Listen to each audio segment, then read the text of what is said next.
Assalamualaikum warahmatullahi wabarakatuh. Terima kasih sudah klik video ini. Selamat datang di kursus farmasi. Halo teman-teman, bagaimana kabarnya?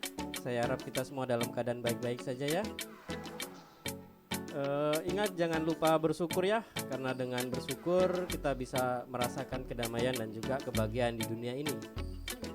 Oke, pada video kali ini kita akan membahas tentang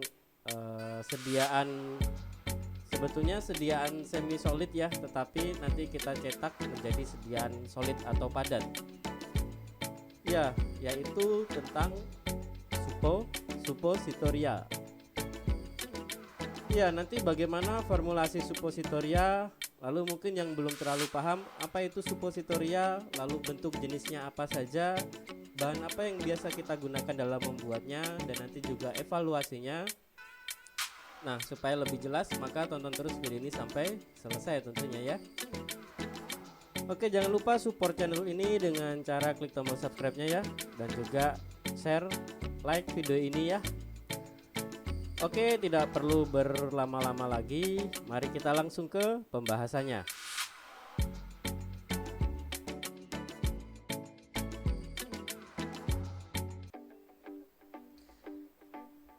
Ya, kita masuk dalam pengertian suppositoria. Menurut Farmakope Indonesia edisi ketiga halaman 32, suppositoria adalah sediaan padat yang digunakan melalui dubur, umumnya berbentuk torpedo, dapat melarut, melemak atau meleleh pada suhu tubuh. Lalu menurut Farmakope Indonesia edisi keempat halaman 16 dikatakan bahwa suppositoria adalah sediaan padat dalam berbagai bentuk yang diberikan melalui vagina atau uretra. Umumnya dia bisa meleleh, melarut atau melunak pada suhu tubuh. Iya, jadi untuk suppositoria ini teman-teman nanti ada beberapa jenis ya. Kan tadi bilang ada lewat dubur, ternyata bisa juga lewat vagina atau uretra. Nah, nanti ada juga sebetulnya dulu itu bentuk sediaan suppositoria yang dimasukkan ke dalam lubang telinga juga ya teman-teman. Ya, mungkin lebih ke sekarang ini lebih banyak yang digunakan itu di dubur ya, biasanya untuk obat pencahar. Tapi kalau untuk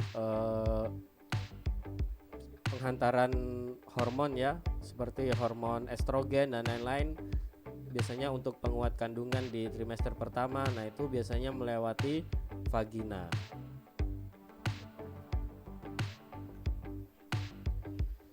Ya, untuk macam suppositoria yang pertama ada suppositoria rektal. Nah, ini yang mungkin kalian pernah temui ya, atau lihat, atau mungkin kalian sudah pernah menggunakan ini. Ya, bagaimana rasanya nanti bisa sharing pada kolom komentar di bawah ya teman-teman. Ya, contohnya ada Dulcolax, lalu ada Anusol, ada Panadol juga. Lalu yang kedua ada vaginal suppositoria. Ya, ini ada contohnya betadine atau sistem penghantaran hormonal tadi ya teman-teman. Lalu yang ketiga ada uretral suppositoria. Nah, ini contohnya ada produk mereknya Boraginol ya, Boraginol N. Ada juga yang Boraginol S. Iya, tentunya kalau kalian mengamati ya bentuk sediaan suppositoria ini, dia bentuknya seperti apa? Iya, seperti kapal selam atau torpedo, dengan ujungnya itu agak meruncing ya teman-teman, supaya nanti bisa atau mudah masuk. Iya, tentunya nanti kalau ujungnya bentuknya membulat agak besar, nanti susah masuk gitu ya. Iya, nanti dia akan bisa melarut atau melunak atau meleleh, dan nanti memberikan efek lokal atau juga bisa ke sistemik ya teman-teman. Ya, umumnya itu bobot suppositoria kalau tidak dinyatakan lain adalah 3 gram ya. Kalau 3 kg tentunya terlalu besar. 3 gram untuk orang dewasa dan 2 gram untuk anak-anak. Ya, mungkin ada yang punya kasus anaknya mungkin suhu tubuhnya meninggi atau meningkat ya. Nah, nanti bisa diberikan suppositoria supaya lebih cepat untuk mereda ya. Ya, karena biasanya analgesik, antipiretik itu waktu kerjanya atau onset of actionnya cukup lama ya. Nah, nanti diberikan dalam bentuk suppositoria bisa lebih cepat diharapkan tentunya.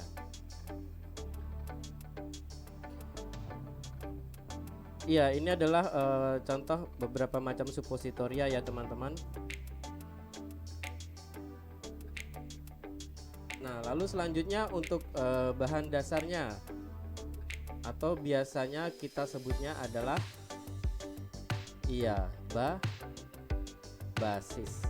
Nah, basisnya di sini kita kelompokkan menjadi 3 ya teman-teman. Ini basis yang sangat umum digunakan kalau kita membuat suppositoria.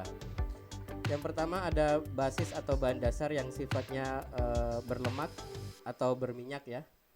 Nah, nanti ada yang selanjutnya yang kedua yaitu basis yang larut dalam air atau basis yang bisa bercampur dengan air. Ya, lalu yang selanjutnya nanti ada bahan dasar lain atau basis lain yang tidak termasuk dalam bahan berlemak ataupun larut air. Ya, contohnya untuk bahan berlemak ini ada oleum kakao ya. Nanti kalau bahan larut air ada gliserin, gelatin gitu ya. Kalau bahan dasar lain ada PEG, biasanya nanti PEG 400 atau PEG 4000 ya teman-teman. Nah, untuk bahan dasar berlemak ini merupakan basis suppositoria yang paling banyak digunakan ya. Ya, karena bahan-bahan berminyak atau berlemak lainnya biasa digunakan sebagai basis suppositoria. Contohnya macam-macam dari asam lemak yang dihidrogenasi dari minyak nabati ya, seperti minyak palem, minyak biji kapas gitu ya. Lalu juga kumpulan basis berlemak yang mengandung gabungan gliserin dan asam lemak dengan berat molekul tinggi ya. Contohnya itu seperti asam palmitat dan asam stearat. Ya, lalu untuk kelompok atau contoh bahan dalam basis berminyak atau berlemak ini yang paling sering kita gunakan yaitu oleum kakao. Ya, oleum kakao atau minyak coklat ya, merupakan lemak coklat yang diperoleh dengan pemerasan panas biji kakao ya tentunya. Ya, pada suhu kamar nanti dia warnanya seperti ini ya teman-teman, ke kuning-kuningan gitu ya. Lalu juga berbau seperti coklat tentunya karena berasal dari biji coklat. Ya, sebagian besar sifat oleum kakao memenuhi persyaratan basis ideal untuk pembuatan suppositoria ini teman-teman. Karena lemak ini sifatnya tidak berbahaya, lalu lunak dan tidak reaktif, serta bisa meleleh pada temperatur tubuh. Jadi ketika setelah dimasukkan ke dalam dubur, dengan segera mungkin dia akan meleleh gitu ya. Tapi akan tetapi oleum kakao ini mempunyai beberapa kelemahan juga, yaitu dapat menjadi tengik ya kalau kelamaan, lalu bisa meleleh pada udara panas, lalu bisa menjadi cair bila dicampur dengan obat-obatan tertentu. Contohnya dari obat-obatan yang ada fenolnya ya, lalu ada klorahidrat gitu ya, dan juga kalau kena panas terlalu lama tentunya bisa meleleh ya. Lalu suppositoria dengan basis ini nanti mudah mencair dan menjadi tengik. Makanya kalau pakai yang bahan dasar lemak oleum kakao ini nanti harus disimpan di tempat yang dingin, kering dan terlindung dari cahaya matahari tentunya. Kalau cahaya bulan nggak perlu ya. Lalu yang selanjutnya yaitu bahan dasar yang larut air atau yang bisa bercampur dengan air ya. Contohnya ada gelatin ya, gelatin, gliserin gitulah, dan juga polyethylene glycol. Lalu untuk bahan dari basis dasar larut air ini yang paling sering digunakan nanti yaitu gelatin dan gliserin ya. Khususnya nanti untuk suppositoria vaginal ya, yang dimasukkan untuk penggunaan efek lokal dari zat antimikroba. Iya, karena basis suppositoria gelatin gliserin ini cenderung menyerap uap air akibat sifat gliserin yang higroskopis. Maka basis ini harus dilindungi dari udara lembab. Nanti supaya lebih terjaga untuk bentuk dan konsentrasi suppositorianya ya. Karena sifat gliserin yang higroskopis, maka suppositoria ini menunjukkan pengaruh dehidrasi dan iritasi terhadap jaringan pada waktu penggunaannya tentunya. Lalu adanya air dalam formula suppositoria ini akan mengurangi kerjanya. Iya, lalu suppositoria gelatin ini yang mengandung gelatin gliserin juga bisa membantu pertumbuhan bakteri atau jamur ya. Karena itu suppositorianya harus ditaruh di tempat yang dingin dan seringkali mengandung zat-zat penghambat pertumbuhan bakteri. Ya, bisa ditambahkan antibakteri yang biasanya kita pakai bahan pengawet ya.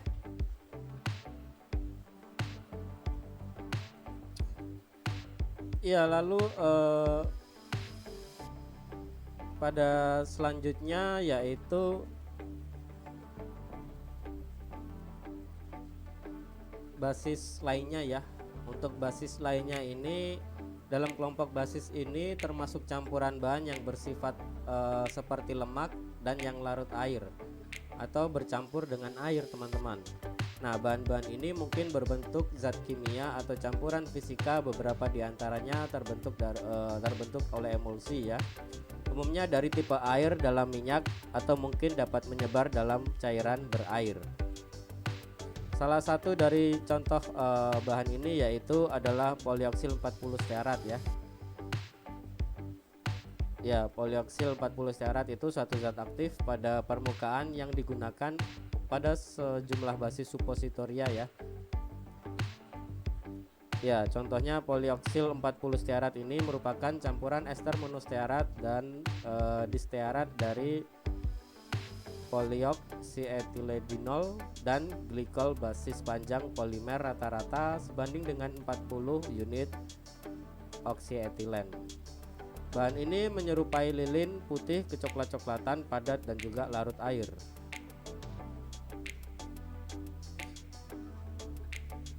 Ya, jadi itu teman-teman beberapa bahan dasar yang kita bisa gunakan sebagai basis dari suppositoria.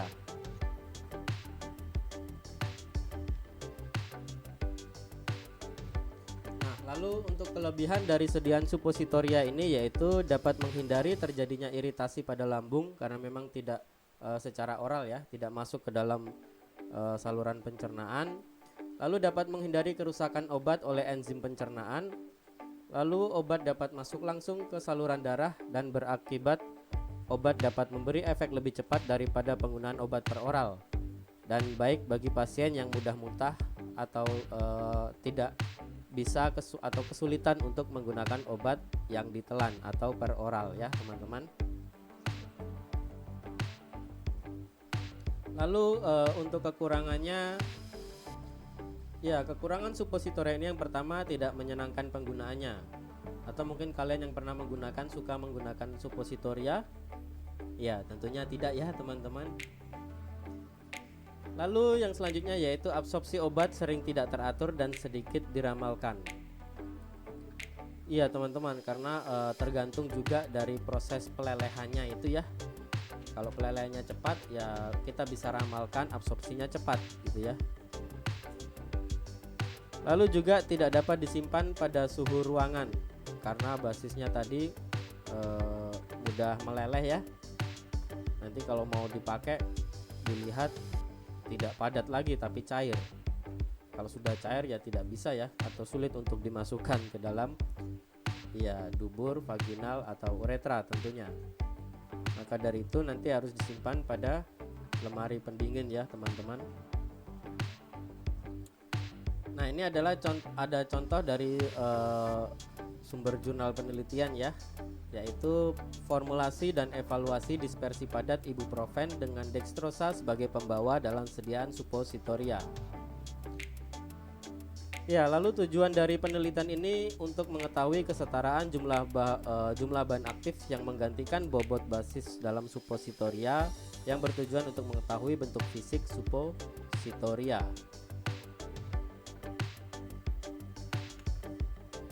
Ya, di mana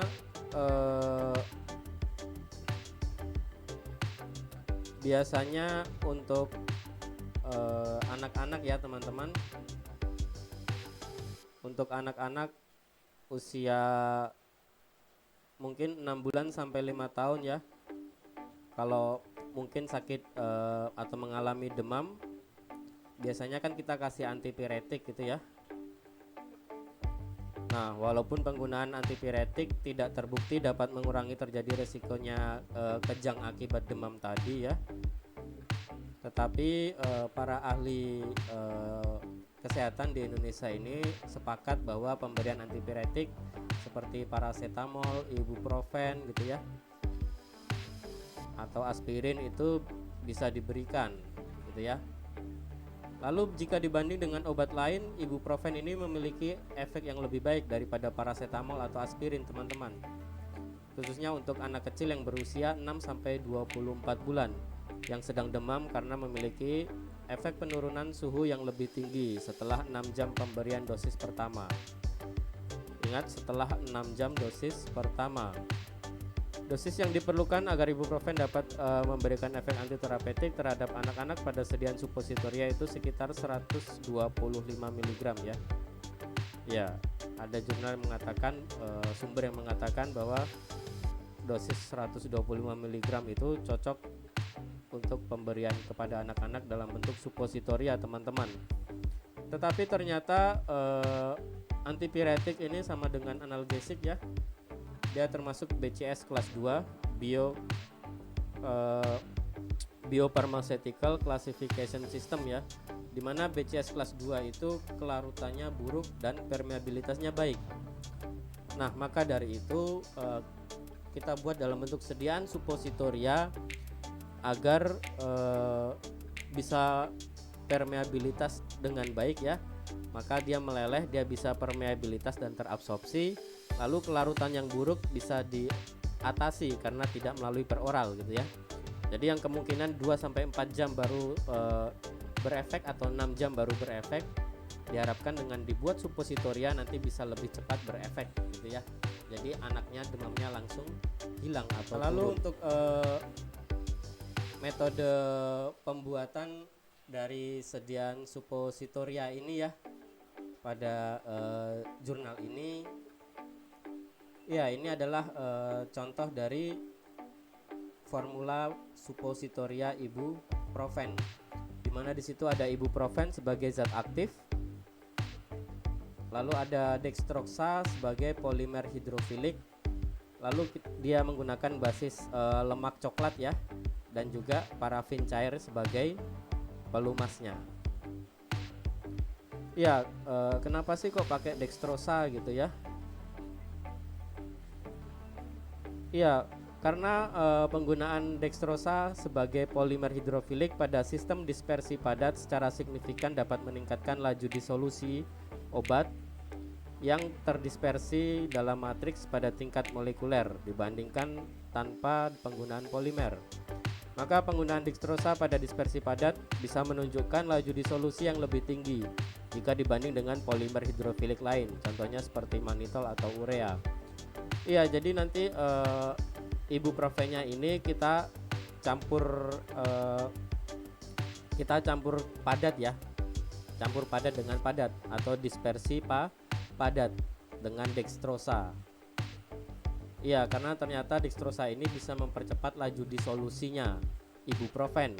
Jadi efek yang dihasilkan nanti bisa jauh lebih cepat ya teman-teman.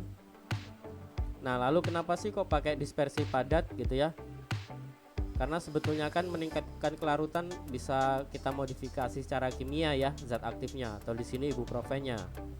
Atau bisa kita juga kompleksasi, atau kita bisa tambahkan kosolven gitu ya. atau solubilisasi pakai misel ya, atau bisa salah satunya yaitu dispersi padat. Karena dispersi padat merupakan campuran solid yang terdiri paling sedikit dua komponen yang berbeda, umumnya matriks hidrofilik dan obat hidrofobik. Nah, hidrofobik itu takut terhadap air atau sukar larut terhadap air ya.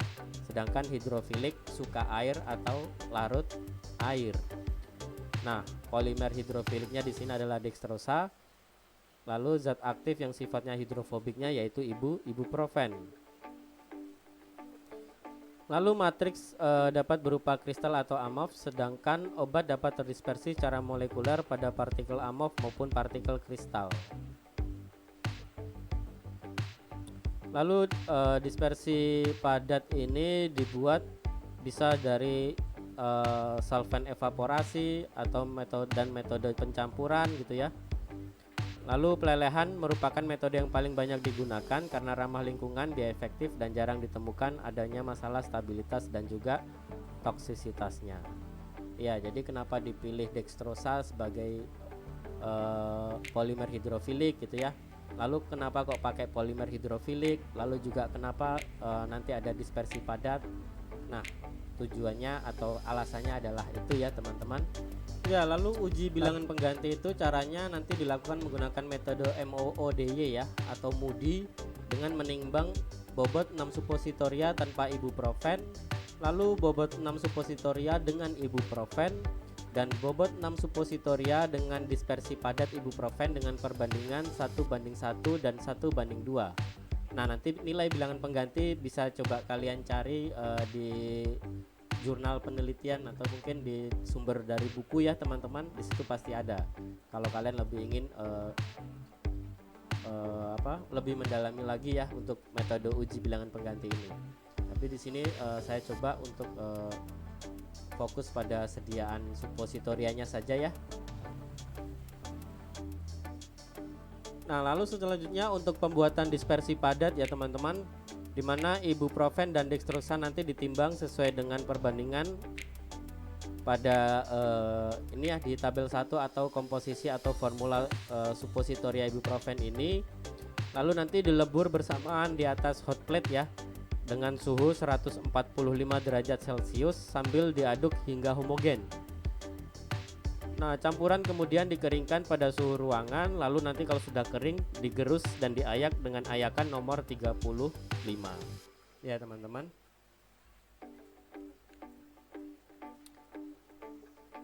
Nah, lalu untuk pembuatan suppositorianya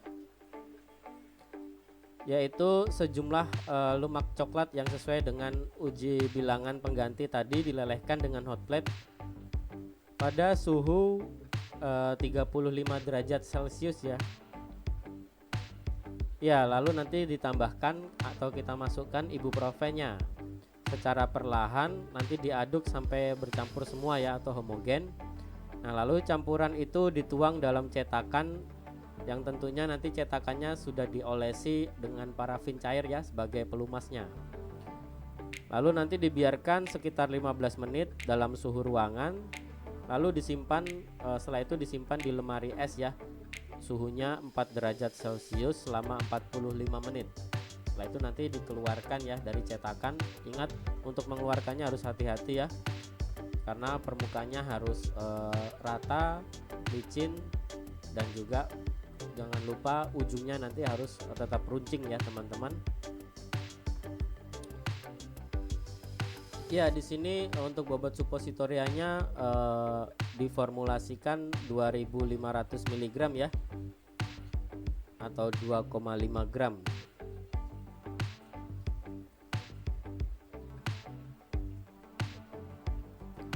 Ya, lalu untuk uji penelitiannya di sini nanti ada uji difraksi sinar X dispersi padat, lalu ada uji organoleptis suppositoria ibuprofen ya.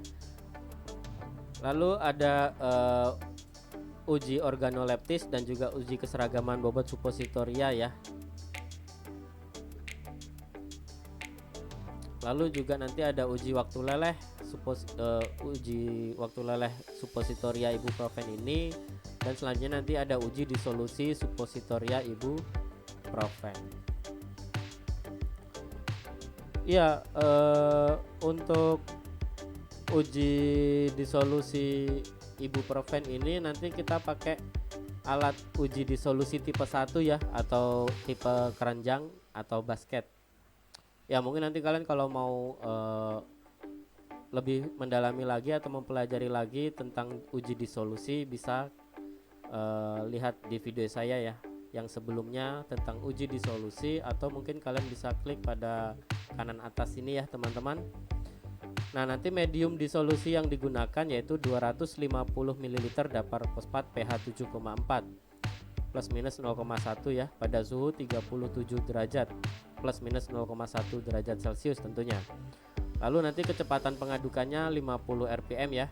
Nah nanti kita ambil sampelnya pada menit ke-5, 10, 15, 30, 45, 60, 90 dan 120 ya. Untuk pengambilan sampel sekali pengambilan itu 10 ml ya teman-teman.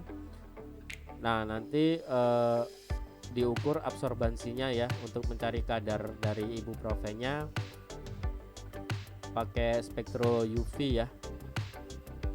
Iya, di panjang gelombang sekitar 221-an nanometer ya. Iya, lalu tentunya setelah nanti kita uji disolusi dapat kadar, nanti bisa kita dapatkan profil disolusi dan juga efisiensi disolusinya ya teman-teman. Nah nanti kalian bisa menggunakan efisiensi disolusinya pada menit terakhir ke 120 ya teman-teman. Ya lalu untuk uji organoleptis nanti caranya dilakukan dengan cara mengambil 10 suppositoria, lalu kita amati secara visual ya, meliputi homogenitas warnanya, lalu bentuk sediaannya seperti apa gitu ya, dan kondisi permukaan suppositorianya apakah rata, mulus atau tidak ya teman-teman. Ya lalu untuk uji keseragaman ibuprofen bisa dilakukan dengan cara menimbang 10 suppositoria, lalu kemudian dihitung bobot rata-rata dan persen defisiensinya ya. Lalu untuk uji waktu leleh suppositorianya kita bisa bisa dengan cara suppositorianya dimasukkan ke dalam alat disintegrasi tablet ya. Lalu kita isi 700 ml air dengan suhu yang dipertahankan di 37 plus minus 0,5 derajat Celcius ya teman-teman. Ya untuk pengujian lainnya nanti mungkin kalian bisa coba cari di jurnal penelitian atau di sumber buku yang lain ya. Ya lalu di penelitian suppositoria ibuprofen dengan dispersi padat dengan dextrosa ini didapatkan hasil uji bilangan pengganti suppositoria ya, dimana formula A, formula B dan formula C dapatnya bilangan penggantinya sekitar itu ya 0,5360 plus minus 0,1769, lalu formula B 0,4972 plus minus 0,00395, lalu formula C nya 0,7277 plus minus 0,0306 ya teman-teman.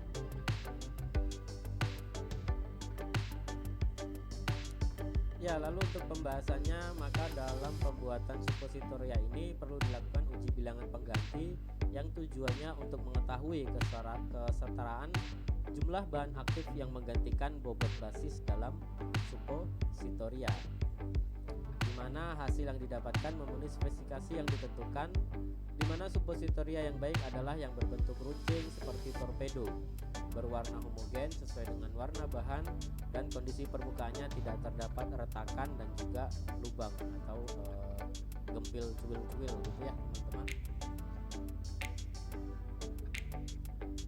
Ya mungkin dari formula tadi kalian bisa gunakan sebagai acuan ya, karena ternyata hasil organoleptis dari suppositorianya bagus ya, dan memenuhi persyaratan dan sesuai dengan yang kita inginkan. Ya ini daftar pustaka yang digunakan ya dalam membuat materi ini teman-teman. Mungkin nanti kalian bisa coba